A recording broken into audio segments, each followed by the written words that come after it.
Several years ago in Toronto, they started charging for plastic shopping bags, and that meant every company, literally every company, started making their own reusable bag. And at first that was great because you're like, awesome, I get to save 5 cents. But then your house started filling up with all of these guys. And you know what?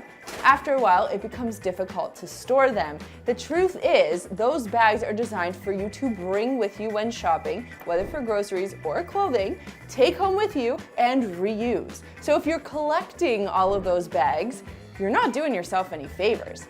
Keep about 12 bags on hand and get rid of everything else. A few weeks back, we did film a video about how I clean and organize my makeup area here in my office. And if you haven't done this already, I highly recommend decluttering some of the old makeup and hair products that you have in your home. Because, you know, like this mascara, for example, it is definitely more than 3 months old, and if you know anything about mascara, you shouldn't have it around. So go through your makeup, pick out all the stuff that's old. If you need more details, we'll put the links to that video for you down below, and that will definitely free up some space in your home. Sometimes we buy medicine because we need it for a particular thing, but then that thing never comes back again. Thank goodness. But your medicine is still in the cabinet and it is probably expired. So if you want to toss something now, actually you got to toss it responsibly. Go to your medicine cabinet, check all of the dates, and get rid of anything that is no longer usable. Now what you need to do with the medicine is put it into zippered bags and take it to your pharmacist.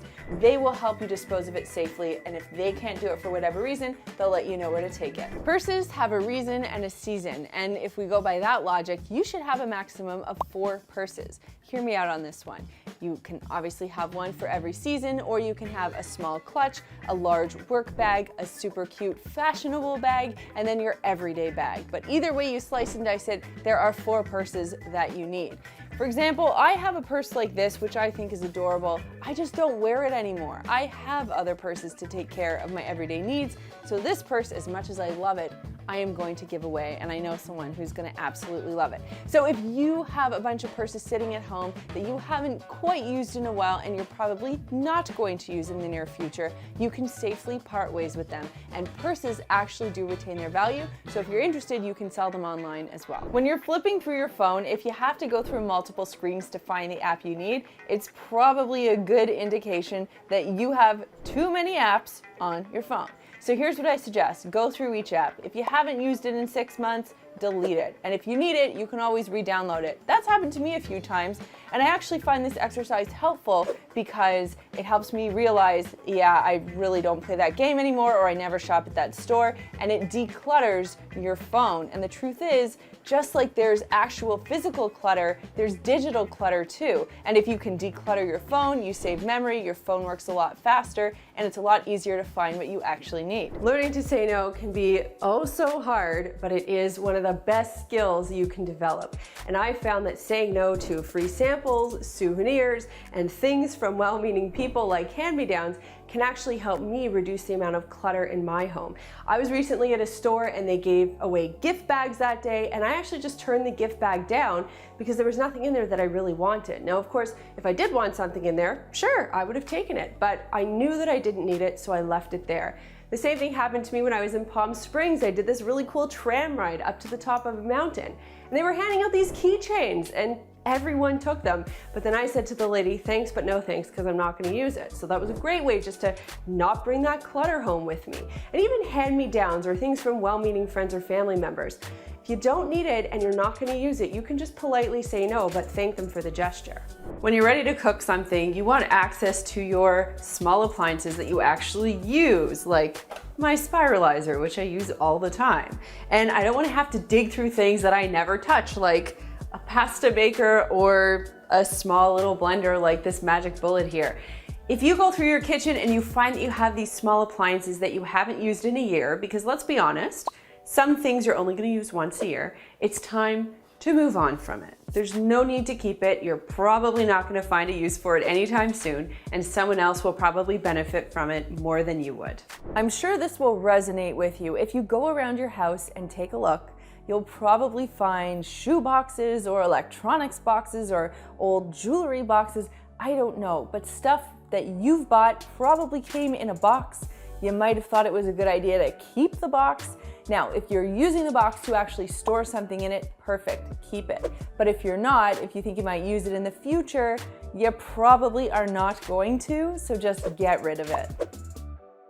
In a world where dollar stores and buying lots and lots and lots of things feels pervasive, I'm actually a big fan of buying less things that cost more so that I only need to buy them once and they're beautiful and they work and I love them. Quality over quantity and form and function. That's what I think about when I make a purchase decision. Now, growing up, I was so budget conscious and I didn't, want to spend a lot of money on something, but I've really changed my tune because I realize when I buy something that's inexpensive, not because it doesn't cost a lot, inexpensive as in the quality of the item is bad, it's poorly made, it doesn't last, and it doesn't look great. But if I actually spend more on a well-made thing and I buy it less, so, 3 shirts instead of 10, I actually prefer that because I feel like that item is gonna last me longer, it's gonna look better, it's gonna hold up, and it does what I need it to do. So for me, and the way I think a lot of minimalists look at the way that they consume is quality over quantity and form and function. I have an experiment for those of you who want to stick your toe into the pool of minimalism but aren't quite sure how to get there. Here's what to do.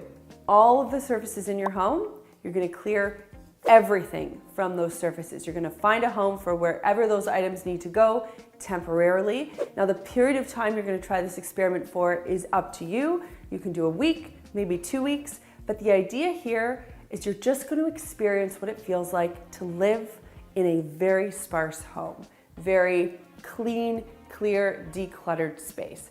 Now, you might think, but I need this thing here. You'll find a drawer for it. Trust me, you'll manage. But the idea here is you come in and you realize, how do I feel about living with less? How do I feel about having less stuff on my surfaces? And then when your prescribed period of time is over, perhaps you only want to put half the things back on your surfaces. Perhaps you'll really think about what you're going to put on your surfaces. You'll be more deliberate about it. You see, the problem that we encounter so often as humans is we just get used to things. We don't really pay attention to things because we have to put so much on autopilot to focus on the things that we really do need to work on. So a lot of the clutter just becomes background noise, but it does build up over time. So shocking your system like this really helps you second guess everything that you have in your home. It's a great experiment to try. I'm gonna do this and you can do it too. Take your pillows, drop them off at the closest pet shelter. They're pretty much the only place that's gonna take used pillows, but they actually really like them.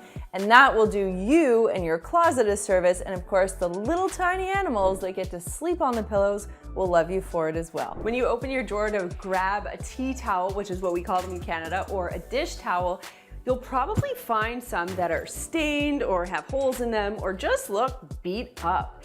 And you don't need those ones anymore. So go through that drawer and pull out anything that's not looking so hot or fresh. And what we've done is replaced all of ours with our Maker's cleaning cloths, our waffle weave tea towels. They're so absorbent, they're so amazing, and they're actually our best-selling single pack cloths. You can find more about this at makersclean.com. But aside from that, the idea here, guys, is to go through, get rid of all those old dish towels, only have the pretty and nice ones that actually work and serve their purpose.